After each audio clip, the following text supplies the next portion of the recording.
My son George has always had the strangest friends.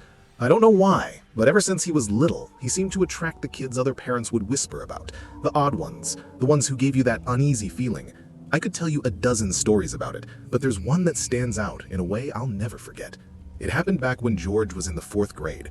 We had just moved because of my husband's job transfer, so George was the new kid at school. Normally, he was outgoing and friendly, the type who could strike up a conversation with anyone, so my husband and I didn't worry too much about him fitting in. As a family, we were settling into our new life pretty smoothly, and at first, everything seemed perfect. I even remember meeting the other parents for the first time. They all looked like good, decent people, the kind you'd trust to raise polite, respectful kids, or at least, that's what I thought back then. A few months after we moved, I got a call from George's school in the middle of the day. The voice was polite, but serious, asking that one of his parents come in to discuss an incident. My husband was stuck at work, so it fell on me. As soon as I hung up, my chest tightened with a mix of emotions. Anger, because I assumed George had gotten into some kind of fight. And confusion, because fighting was the last thing that fit his character. He was gentle, respectful, and never the type to lash out. The more I thought about it, the more uneasy I became. When I picked him up and walked him toward the principal's office, I tried asking what had happened. Normally, George would chatter about anything and everything, but this time, he kept his head down and stayed silent.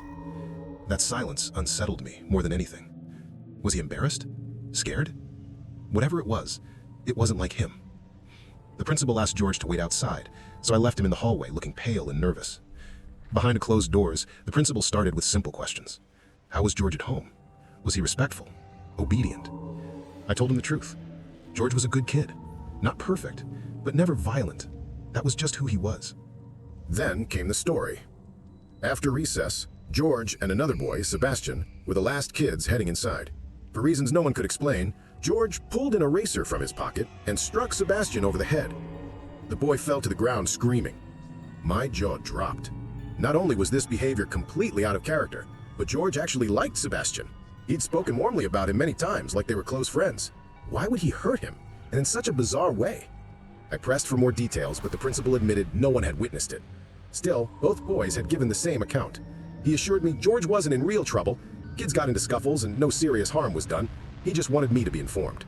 His calm words should have eased me, but when I stepped back into the hallway and saw George's face, pale, trembling, refusing to meet my eyes, I knew this wasn't just a random fight. Something darker lingered behind his silence, and deep down, I feared this was only the beginning of something far more disturbing. George stayed quiet the whole ride home, staring out the window, refusing to answer any of my questions. My patience wore thin, and by bedtime, I was frustrated. That's when he finally broke his silence. In a shaky voice, he told me Sebastian had tricked him. They'd been playing make-believe, pretending to be Street Fighter characters. Following Sebastian's lead, George pulled out an eraser as part of a KO move. Out of nowhere, Sebastian threw himself to the ground, screaming like he was in pain. Then he leaned close and whispered that if George didn't go along with the story, he'd really hurt him. So George stayed quiet, letting the teachers believe it was a fight. My stomach turned with anger. My little boy hadn't just been blamed, he'd been used and threatened. Instead of going back to the school, I decided to handle things on my own. That night, I flipped through the directory and found Sebastian's mother's number. When she picked up, she introduced herself as Maggie, and I was surprised by how warm and genuine she sounded. She told me she already knew about the incident, that Sebastian had confessed the truth to her, and she had scolded him. I thought it was strange he would admit so quickly, but I was relieved I didn't have to argue for George's innocence. Maggie went on to explain that Sebastian had always struggled with small behavioral issues, and at times he would think and act like he was someone else entirely. The more she spoke, the more my anger softened, replaced by a kind of pity, like maybe the boy wasn't in full control of himself. Then she suggested something unexpected, a sleepover, to help the boys put the incident behind them and become real friends. She offered to host, promising it would be a safe, fun night. At that moment, I felt grateful and even hopeful, never realizing I was about to make a decision I would regret forever. That weekend, I drove George to Maggie's house, and he was back to his bubbly, talkative self. Maggie welcomed us in warmly, and soon we were sitting in her living room sharing a glass of wine while the boys played in the basement. She came across as genuine and kind, the sort of person you instantly trusted, and I found myself enjoying her company more than I expected. After a while, though, I couldn't ignore the question that had been on my mind. I asked about Sebastian's behavior, and her tone shifted. She lowered her voice, explaining that he often struggled to make friends and had seen a few doctors, all of whom believed he would eventually outgrow his issues. She reassured me that he had been improving, becoming more social at school, which she saw as a good sign. I didn't press further. All I wanted was to be sure George would be safe. Maggie promised he would be, adding that Sebastian had no history of violence, only occasional strange behavior. Her words calmed me, and I felt hopeful that George might even help Sebastian learn to connect better. When it was time to leave, I went downstairs to say goodbye. The boys were laughing on the floor, playing Battleship, looking like true friends. I kissed George on the forehead, told him to behave, and left the house reassured. But as I drove away, a chill crept into me, a quiet warning I chose to brush aside. The next morning, I went to pick George up. He was standing by the door with his bag, smiling like the night had been perfect. I greeted Maggie, thanked her, and loaded his things into the car. But as soon as we pulled away, his smile faded, and he suddenly burst into tears. My chest tightened, and I asked what was wrong. What he told me left me frozen. At first, everything had been normal. The boys set up 2 air mattresses in the basement, laughed, and eventually went to sleep. But in the middle of the night, George woke up. He heard whispering coming from the bathroom. The door was slightly open, and instead of a bulb's glow, a flickering candlelight spilled out. Curious but scared, he listened closer and realized it was Sebastian's voice. Only he wasn't just talking. He was carrying on a conversation with no one. What made it worse was that he kept calling himself Mr. Jim, as if he wasn't Sebastian anymore. And he wasn't speaking to a person, he was talking to the mirror. Then the candle went out, and the basement fell into complete darkness. George squeezed his eyes shut, pretending to be asleep. After a long stretch of silence, the bathroom door creaked open. His heart nearly stopped when the whispering returned, this time right above him. The words didn't even sound like English, just low, strange mutters that chilled him to the bone. Too scared to move, he lay frozen until Sebastian finally returned to bed, slipping under the covers as if nothing had happened. By morning, Sebastian was cheerful, acting like everything was normal. But George couldn't shake what he had seen, and he was far too afraid to ask about it. When George told me what had happened, I was horrified. My gut screamed this wasn't just a child's imagination. Something was deeply wrong. I didn't know who else to turn to, so I called Maggie. At first, she laughed it off, saying Sebastian had always been a creative kid. But when I pressed harder, her voice shook. Finally, she admitted his behavioral problems were much more serious than she had let on. One psychiatrist even suggested he might have multiple personality disorder. She confessed in a hushed tone that they had already moved twice because Sebastian had been kicked out of schools. I sat there stunned, my anger boiling. Why hadn't she told me this before? Why would she put my son in that kind of danger? Then, in the middle of my fury, she begged me not to tell the school. Her voice cracked with desperation. I didn't know what to say. Part of me wanted to respect her, but another part knew this was far from normal. Before she could say more, I muttered, "Okay," and hung up, promising myself I'd decide what to do by the end of the week. But I never got the chance to decide. That Monday, Sebastian attacked another student at recess. It was bad enough that the school sent out a statement to all the parents, though the details were vague. By the end of the day, I learned he'd been expelled. I tried calling Maggie, but her number was disconnected. Just days earlier, we'd spoken, and now she was unreachable. I didn't even know what I wanted to say to her, just that I needed to. A few days later, curiosity got the best of me, so I drove to their house. What I found made my stomach drop. The place was completely empty. No moving truck, no neighbors who'd noticed anything, just gone. It didn't make sense. How could a family vanish that fast? I searched for them online, checked every record I could, but there was nothing. No forwarding address, no trace, no mention, anywhere. It was like they had never existed at all. That was years ago, and George has grown up fine. Honestly, I think he's forgotten about it, but I haven't. I still lie awake at night wondering what could have happened to my son in that basement, and what Sebastian, or Mr. Jim, might be doing now.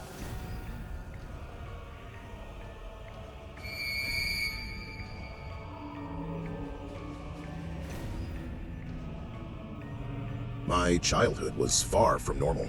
I grew up in a strict Southern Baptist home. The kind where ghosts didn't exist, but demons absolutely did. If something strange happened, it wasn't a restless spirit, it was something darker, something straight out of scripture. I never completely believed it myself, but that idea was hammered into me from an early age. Rejecting demons meant rejecting the faith, or at least that's how it was taught. My mom, though, was different. Faith to her was optional. She wasn't atheist, not exactly. She just didn't care. She used to brush it off with lines like, "God and I have an understanding," whenever I asked why she skipped church. While I leaned into religion for structure and stability, she pulled further away, and that only widened the gap between us. I won't sugarcoat it. My mom had her battles. Addiction, mental health, things she never wanted help for. Some days she was fine, other days she was completely unpredictable. Looking back now, I'm almost certain she struggled with schizophrenia, or something close to it. And before you say anything about neglect, you have to understand, it was a different time back then. One afternoon, I had a nightmare so real that it burned itself into my memory. In the dream, I was lying in bed when my mother stormed into my room, her face twisted with rage. She grabbed my wrist and shook me so hard I thought my bones would snap. I woke up drenched in sweat, my body stiff with fear, trying to convince myself it was just a bad dream. But then it happened again, only this time I was awake. The door slammed open, and she stood there exactly as she had in my nightmare, eyes wild, voice screaming the same words. It was like the dream had been a warning, a prophecy I hadn't understood until that moment. I barely managed to push her away and shout for her to stop, and just as suddenly as it began, it ended. The next morning, she acted normal, even confused, claiming she had no memory of it. I told myself it was a strange coincidence, some cruel overlap between my dreams and her moods. But deep down, I wondered if it was something far more terrifying. A few weeks later, I heard her screaming from the backyard. It wasn't the kind of scream that came from fear or pain. It sounded almost excited. I ran outside, and what I saw made me freeze in place. My mother was standing in the middle of the yard, grinning ear to ear, holding a massive 7-foot snake in her bare hands. That alone was terrifying enough, but you have to understand, my mother had a lifelong phobia of snakes. She couldn't even look at them on TV without turning away, yet there she was, gripping one like it was nothing more than a toy. She looked at me and said, "Come here," motioning for me to take the snake. I shook my head, backing away, my voice cracking as I yelled, "Mom, what the hell?" But the look in her eyes told me she didn't even register what I was saying. Her smile only grew wider, and she tilted her head at me in this unnerving way, like she wanted to scare me on purpose. I couldn't take it. I bolted back inside and slammed the door, my heart pounding so loud I could barely breathe. From the window, I watched as she stood there, still grinning, the snake writhing in her hands like some kind of offering. After a long moment, she finally set it down and walked back inside as if nothing had happened. Later, when I asked her about it, she brushed it off. She shrugged and told me I must have dreamed it, refusing to even discuss it further. But I knew what I had seen, and the image of her smiling with that snake burned itself into my memory. That winter, my church held an overnight lock-in, and I was relieved to go. Church felt like my safe place, where people were normal and predictable. My mother dropped me off sober, even kissed my forehead before driving away. For once, I felt at peace. But around 4:30 a.m., just as we were drifting to sleep, a loud knocking echoed through the chapel. Everyone sat up, startled. The sound didn't stay in one spot. It moved, circling the building, pounding the walls, sometimes from more than one direction at once. It wasn't wind. It wasn't an animal. It was rhythmic, deliberate, like something trying to break in. The pastor, asleep in his office, hadn't heard a thing until I ran to wake him. The moment he stepped into the chapel, the knocking stopped. He opened the doors and nearly fell back. Standing barefoot in the freezing air was my mother. Her clothes were disheveled, her hair soaked with sweat, her lips moving in whispers I couldn't make out. She ignored the pastor completely, her eyes locked on me, and slowly, an unsettling smile spread across her face. I wanted to run, but I felt trapped. The pastor gripped my shoulder and whispered, "Stay here," but I couldn't. It was like she pulled me in without saying a word. I climbed into her car, terrified she might snap, but she didn't. The drive home was silent. She never explained, never answered when I asked why she was there. When we arrived, she stopped in the doorway and just stared at me. No words, no expression, only that hollow gaze as I walked to my room. I locked the door and lay awake for hours, heart racing, waiting for footsteps that, thankfully, never came. In the morning, she was in the kitchen, cooking breakfast like nothing had happened. She was cheerful, humming, completely oblivious to the terror from the night before. When she turned and saw me, she even jumped, saying she was just about to head out and pick me up from the church. I felt the blood drain from my face. She had no memory of standing at the doors, no memory of driving me home. It was freaky, like the whole thing had only happened to me. I half expected the pastor, a church elder, maybe even one of the kids to bring it up, but no one said a word. It was as if they didn't know how to process it, or worse, they didn't want to. That was the way people treated my mom back then. They looked the other way. That was decades ago. She's gone now, but her memory is something I'll never shake, for better or for worse. I don't know anymore if I believe in demons or the supernatural, but I can't explain what happened that night. The logical part of me says it was mental illness, maybe addiction, maybe withdrawal. But the timing, the memory lapses, the way she seemed like a different person, it still haunts me. I tell myself there has to be a rational answer. Yet even now, deep down, I'm not sure I believe that.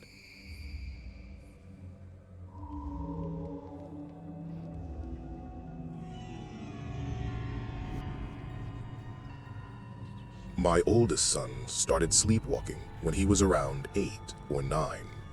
I'd heard of kids going through phases like that, so at first I didn't worry too much. It felt like one of those things kids grow out of. A little unsettling, sure, but nothing that seemed dangerous. I've always been a light sleeper, so none of my kids could ever sneak around the house without me noticing. That's actually how I first realized what was happening. Most nights, I'd wake up and find him standing in the hallway just outside my bedroom. He would rock slowly on his heels, shifting his weight from foot to foot, his eyes wide open, but not really seeing me. That was the part that chilled me every time. Anyone who's lived with a sleepwalker knows what I mean. That blank stare, like they're looking straight through you into something you can't see. Sometimes he would mumble softly, words too slurred to understand. Other times, he just stood there in silence, breathing slow and steady, which somehow felt even worse. I'd gently guide him back to bed, whispering his name, telling him everything was fine. And in the morning, he never remembered any of it. Things escalated a few months after I first realized my son was a sleepwalker. One night, I woke up to a faint tapping sound. At first, I thought it was rain hitting the window, but when I opened my eyes, I remembered it wasn't raining. The sound was soft, steady, almost too precise, like water droplets falling at perfect intervals. Half asleep, I tried to convince myself it was nothing, maybe the house settling. But it didn't fade. It just went on and on, always the same rhythm, the same volume, until I knew I had to check it out. I sat up listening carefully and realized the sound was coming from the hallway. My husband was still fast asleep beside me, and I didn't want to wake him. I wasn't scared, not at first, just curious. But when I stepped into the hallway, the sight that met me froze me in place. My son was standing there, facing the wall, his forehead gently knocking against it in slow, deliberate taps. His fingertips brushed the wall in perfect rhythm with each knock, as though he was searching for a way through, like he believed there was something on the other side. I whispered his name, my voice barely audible in the silence. He didn't react. He just kept pressing forward, knocking his head in that eerie, measured pattern, like he was testing the wall, like he was trying to break through it. My stomach dropped. Something about the way he moved felt unnatural, almost inhuman, and for a second I couldn't bring myself to get closer. Finally, I forced myself forward and placed my hand gently on his shoulder. The moment I shook him, just enough to pull him out of it, he blinked, stepped back, and let me guide him quietly to his bed. In the morning, he acted completely normal. He had no memory of what happened, but the image of him knocking his head against the wall in that steady, chilling rhythm is something I'll never forget. It happened a few more times, but not often enough to scare me. Honestly, I chalked it up to another strange quirk of sleepwalkers. Maybe some subconscious response to the wall, some dreaming sense of space his mind couldn't process. Eventually, he grew out of it. The sleepwalking stopped, and those nights of finding him in the hallway with that blank stare faded into a weird memory I tried to forget. But years later, it started again, with my younger son. At first, I brushed it off. Kids go through phases, and some behaviors repeat. Genetics are strange like that, so I told myself it was nothing unusual. But soon, I began noticing the little details, the kind that gnawed at me. It wasn't just that he was sleepwalking, it was how he did it. He stood in the hallway, shifting from foot to foot, eyes open but glassy, unfocused. His movements carried the same slow, eerie rhythm my older son once had, almost too precise to be random. Watching him, it didn't feel like coincidence. It felt like I was reliving the exact same nightmare all over again. But it got worse. One night, I woke to that same faint tapping, and before I even stepped into the hallway, I already knew what I would see. And I was right. There he was, my younger son, his forehead pressed against the exact same spot on the wall, knocking in that slow, steady rhythm like he was trying to step into a place that didn't exist. It was identical to what my older son had done years earlier, down to the way his fingertips brushed the wall in rhythm with each knock. I whispered his name. Nothing. I touched his shoulder. Still nothing. He just kept knocking, his small body swaying slightly, lost somewhere I couldn't reach. That's when it hit me. He had never seen his brother sleepwalk, at least, not that I know of. His brother hadn't done this in years, and yet here he was, mimicking the exact same behavior. Not just the wandering, but the tapping, the vacant stare, that strange urgency like he was being pulled by something unseen. The realization made me feel sick. After some coaxing, I finally snapped him out of it and guided him back to bed, tucking him in just like I'd done so many times before. I kept telling myself it was nothing, just another weird sleepwalking episode, but deep down, I knew it was something I couldn't explain. And then, just like his brother, he outgrew it. No more sleepwalking, no more tapping, no memory of it at all. For years, I didn't think about it. Honestly, I'd almost forgotten. But there's a reason I'm telling this story now. My sons are both in college, the house is quieter than ever, and with all the extra time, my husband and I decided to start some renovations. It was nothing major. New paint, new floors, small updates to freshen things up. A few weeks ago, while stripping away the old wallpaper, we found something that made my blood run cold. At first, I thought it was just old backing or some kind of stain. But as more paper came down, my breath caught in my throat. Behind the wall was an antique-style mirror, covered up and hidden away. My first thought was, why would anyone cover a mirror instead of removing it? I stood there staring, feeling ridiculous, but deep down, I knew we weren't supposed to find it. It felt sealed away for a reason. Then, the realization hit me. That mirror was positioned in the exact spot where both of my sons had pressed their foreheads all those years ago. The memories came flooding back. The tapping, the vacant stares, the way it seemed like they were trying to walk through the wall.